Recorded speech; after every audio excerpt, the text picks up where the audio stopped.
Huli sinabi ni Marcel Andre, sumaya kayo bigla. Sabi mo, naantok na, ano sinabi mo yung ayos? Okay po, kamakaming binanggit ni Marcel Andre. Nagpapabigay po si Congressman Oka ng 53,000 sa ayos. Lahat nung nag-attendance doon. Nung mag-attendance kayo, naglagay kayo ng cellphone number. Yun po, i-schedule namin, tapos may tatawag po sa inyo para sa schedule ninyo. Pansamantala, kumuha na kayo ng barangay indigency. Ang nakalagay po doon for financial assistance. Lahat naman kayo may ID, ano? Sige. Tapos, ayan na naman, malapit na ang eleksyon. Kamukha ng kalaban ni si Boy Toyo, taga rito lang daw. Taga rito naman, no problem naman doon, taga rito naman.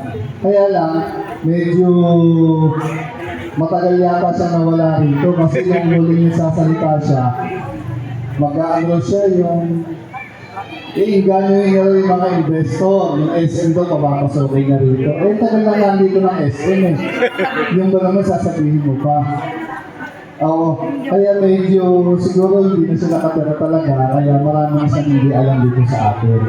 Saka yung mga, kayo ho yung nasa ibaba eh. Kayo ho yung magtanggol sa administrasyon natin at hindi naman kayo magsisisi. Siguro hanggang ngayon naman wala nagsisisi sa atin kung bakit tayo naging komando ng Malatitan, hindi ba? Tapos yung parada bukas, Sir George, saan kayo po pesto? May sakripisyo, no? Yung mga kumanda. Akit ikaw na bahala magbigay ng ano sa kanila. Sa 169, kayo nang bahala mag-schedule, ha? 170 si Howard Ineria. Ikaw nang bahala, ha? Sige. Hindi na rin ako magtatagal. Susunod din ako rin sa complex. Siguraduhin nyo lang na nandiyan yung pangalan ninyo at naglagay kayo ng number. Yung wala dito, ibig sabihin absent yun, ha?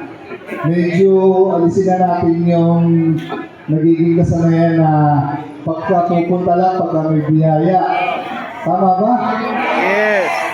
Ngayon, ang sabi natin may pamiting, hindi sila nagpunta. Hindi nila alam, meron pa ng something.